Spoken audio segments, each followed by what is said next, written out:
Gadis ini pertama kali tidak memakai pakaian dalam saat tidur.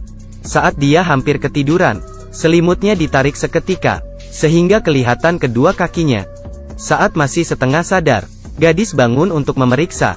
Tiba-tiba muncul tangan yang menarik rambutnya, dan menekannya di tempat tidur. Rupanya adalah ayahnya gadis itu. Gadis itu bertanya, "Kenapa?" Ayahnya tidak menjawab. Dia melihat ke arah badan Sunwo dengan tatapan yang menggelikan. Saat dia melihat ke bawah lagi, dengan fokus dia melihat Sunwo. "Putriku sudah tumbuh dewasa." Gadis yang sangat kasihan. Dia sangat ketakutan. Badannya sudah gemetaran. Ayahnya perlahan-lahan melepaskan tarikannya. Kemudian mengelus mukanya. Air matanya turun dari pipinya. Saat Sunwo mengira akan terjadi sesuatu, ayahnya malah pergi meninggalkan dia. Ayahnya pergi meninggalkan Sunwo yang terdiam tanpa kata. Keesokan pagi, ibunya seperti biasa menyiapkan sarapan. Sunwo duduk terdiam. Hatinya sangat kacau. Dia berpikir apakah perlu memberitahu kejadian semalam ke ibunya. Adiknya turun dari tangga. Adik kecil juga datang ke meja makan. Ayahnya Sunwo dengan senang hati duduk di sampingnya, seperti tidak terjadi apapun kemarin. Sunwo mengingat kembali muka ayahnya kemarin, yang sangat menakutkan. Tapi saat ini, ayahnya seperti kembali ke normal lagi. Sunwo segera pergi. Semua orang kebingungan. Ibunya meletakkan sup di atas meja dengan keras, membuat mereka semakin bingung. Ibunya hanya diam, kemudian dengan lahap memakan makanan. Seperti beberapa hari tidak makan. Semua kelakuan aneh ini membuat semua orang semakin takut. Adiknya memuntahkan makanan dan bilang, "Terlalu asin." Ibunya mengambil segenggam telur, kemudian memasukkan ke mulut seperti orang gila.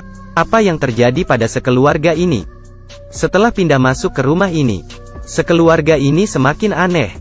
Di dalam halaman rumah, seorang tetangga yang membuat patung aneh. Pagi hari, tiba-tiba muncul hewan yang tak berkulit. Yang paling aneh adalah ayahnya yang berkeliaran tengah malam. Ibunya semakin aneh. Cara makannya sangat teruk. Kemudian dia memberikan makanan ke anaknya. Tapi anaknya tidak ingin memakannya. Setelah melihat ke ayahnya, ayahnya berkata, "Jika tidak ingin makan, maka tidak usah makan." Namun saat itu tatapan ibunya menjadi seram. Dia meletakkan makan di atas meja. Kemudian dia melempar piring-piring. Anak-anak ketakutan hingga gemetaran. Ibunya semakin emosi. Dia memukul meja dengan emosi, berteriak, "Kalian tidak tahu bersyukur?" Dia melihat anaknya dengan tatapan tajam. Anaknya ketakutan hingga menangis. Mereka tidak pernah berpikir, ini adalah awal mimpi buruk mereka. Gadis ini mandi dengan air hangat. Dirinya tidak tahu. Saat dia menutup airnya, dan membersihkan embun di kaca, kembarannya membuat dia terkejut. Kembarannya meletakkan wajah di kaca. Rupanya hanya bercanda. Keduanya kembali ke kamar. Gadis itu memberitahu Hyunjo tentang kejadian kemarin, tentang ayahnya ke kamar dia. Namun Hyunjo tidak percaya. Dan saat itu juga, ayahnya masuk ke dalam kamar. Keduanya segera menghindar. Semua kata-kata tadi terdengar jelas oleh ayahnya. Saat dia lagi bertanya kepada kedua kakak beradik, tangannya masuk ke kotak pensil, kemudian mengambil pisau, dan mengeluarkan pisaunya. Ayahnya berjalan ke arah mereka. Saat dia ingin melepaskan serangan, berhasil dihentikan oleh Hyunjo. Hyunjo tidak percaya. Tiba-tiba ayahnya muncul di depan mereka, kemudian menarik rambut Hyunjo, dan menatap ke arah mereka berdua. Dengan sekali dorongan membuat Hyunjo terjatuh di bawah, dan mengenai injakan tangga, hingga dia pingsan. Sunwo melihat Hyunjo. Dia langsung membalikan badan, dan melihat ke arah ayahnya, dengan merangkak, lalu mulai berlari. Sambil berlari dia berbalik kembali untuk melihat. Namun ayahnya tidak mengejarnya, tapi ayahnya pergi ke gudang, dan mengambil sebuah palu tua, dan kembali ke ruang tamu. Saat itu juga, Sunwo kembali sadar, tak melihat ayahnya dan adiknya. Sunwo segera mencari mereka. Tiba-tiba, dia merasa ada orang di belakang. Perlahan-lahan dia membalikkan badan. Saat ayahnya mengangkat palu dan akan memukulnya, teriakan Hyunjo menyelamatkannya. Dengan menggunakan wajan, dia memukul kepala ayahnya. Namun ayahnya tidak terluka sama sekali. Ayahnya mengangkat tangannya. Palunya mengenai pintu kamar, ditarik, dan berhenti. Kemudian, Dari bawah terdengar suara yang sama dengan ayahnya. Ayah asli sudah kembali. Pria ini meletakkan palu dan kembali ke kamar. Pria yang sama persis, dari bawah naik ke atas dengan kebingungan. Melihat kedua putrinya yang bersembunyi ketakutan. Kakinya menginjak palu dan melihat ke arah pintu kamar yang rusak. Lalu berkata, "Kalian bertengkar?" Kedua orang tidak berani menjawab pertanyaan ayahnya. Saat itu, adiknya yang masih kecil keluar dari kamar. Saat Sun Wo menyuruhnya segera pergi, tiba-tiba tangan wanita keluar dan mengambil palu itu. Adiknya melihat itu. Ayahnya berbalik badan, melihat istrinya yang sedikit aneh. Istrinya tidak mengeluarkan suara. Perlahan-lahan dia mendekat. Kemudian, langsung mulai memukul. Pukulan kedua, pukulan ketiga. Semuanya gagal mengenai suaminya. Sekeluarga ini ketakutan. Istrinya melihat ke arah kedua putrinya. Kemudian mengangkat palunya, dan memukulnya. Beberapa pukul mendarat di mereka. Tanpa pikir panjang, ayahnya memeluk ibunya. Tapi dia langsung didorong. Ibunya mengeluarkan senyuman yang aneh. Melihat sekeluarga ini, dia menyimpan senyumannya, dan segera pergi. Kakinya menginjak kaca, dan melewati kakinya. Kemudian ditarik keluar lagi. Seperti tidak merasakan sakit. Kemudian dia masuk ke kamar. Tiba-tiba, dari bawah terdengar suara istrinya. Dengan menutup mulutnya, dia naik ke atas dengan terkejut. Pria itu kembali melihat ke arah kamar. Siapa orang yang tadi? Tapi, dia masih sangat takut dengan istrinya. Kemudian dia membuka pintu kamar itu. Dalamnya tidak ada orang sama sekali. Tapi, palau yang bercak darah ada di atas lantai. Palau yang bercak darah ada di atas lantai. Terlihat oleh pria itu. Ibunya mendekati kedua putrinya. Namun putrinya ketakutan dan segera menghindar. Keesokan hari, pria itu menelpon adiknya agar dia membantu menyelesaikan masalah itu. Pada sore hari itu, adik yang bekerja sebagai pastor datang ke rumah abangnya. Dia sempat bilang ke abangnya tentang apa yang dia lihat. Tapi abangnya tidak percaya, sehingga membuat hubungan mereka semakin jauh. Malam itu, sekeluarga memutuskan untuk tidur bersama. Tengah malam, adik kecil terbangun karena kebelet pipis. Dia tidak mengganggu orang lain. Anak bungsu yang polos ini, saat dia sendiri masuk ke toilet, bayangan anak kecil yang sama persis melewatinya. Benar saja, semua anak bungsu di dunia ini sama saja. Anak itu mengangkat pisau dan mengeluarkan senyuman aneh, mengangkat dan berhenti. Anak itu tidak membunuh pastor. Seperti dihentikan oleh sesuatu. Pastor kemudian membuka matanya. Dengan begini, karena keberadaannya, sekeluarga melewati malam itu dengan aman.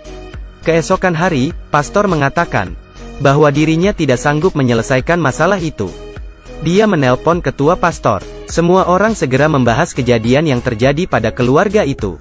Mereka merencanakan penangkapan roh. Ketua pastor ini sangat hebat. Pengikutnya sangat banyak. Siang itu ketua pastor langsung menghampiri mereka. Tapi, saat di jalan, seekor burung gagak menabrak mobil yang berjalan dengan cepat. Kaca mobil hampir pecah. Saya tidak mengerti, kenapa tidak menghentikan mobil. Apa alasannya? Ini menyebabkan semua pastor dan ketua pastor terbunuh oleh kecelakaan.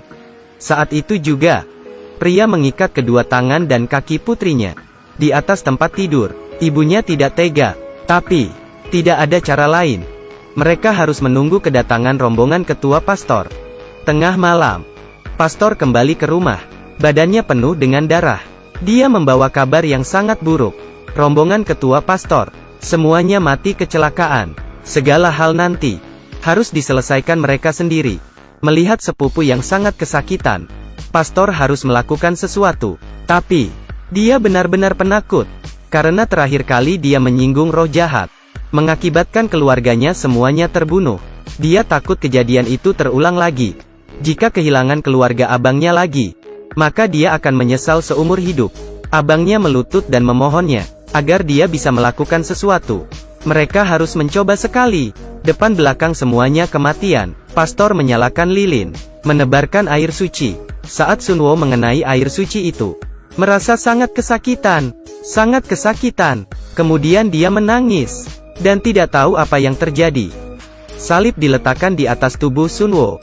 Sun Wo tidak ada refleks, tapi Adegan sebenarnya baru saja dimulai. Gadis ini diikat di tempat tidur. Dia sangat ketakutan. Pastor sambil menyambuk. Sunwo sangat kesakitan, hingga terus berteriak. Keluarga yang melihat itu sangat sedih, dan sangat sakit hati. Dia berteriak, kenapa?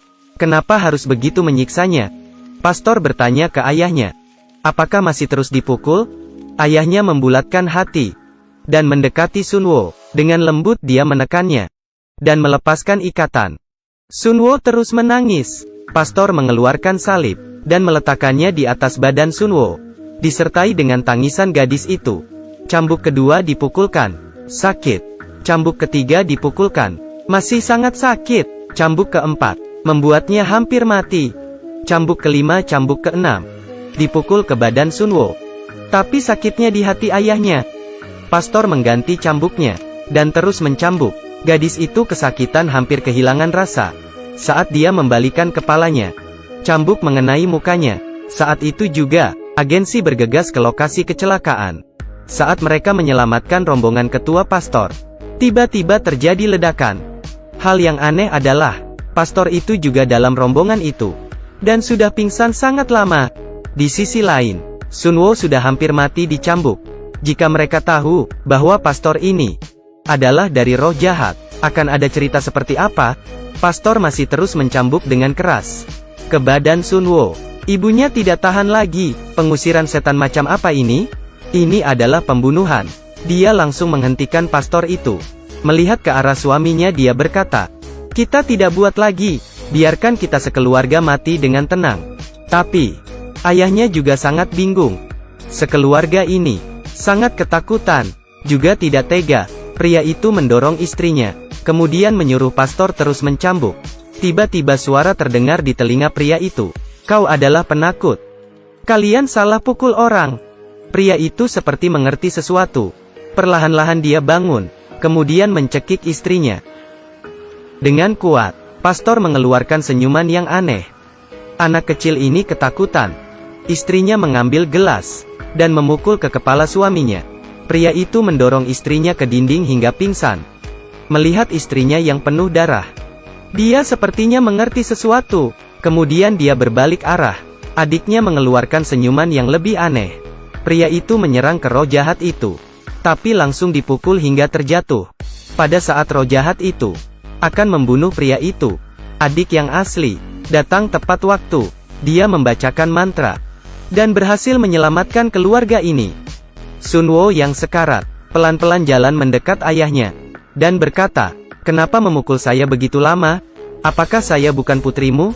Saat itu juga, pastor mengeluarkan cermin.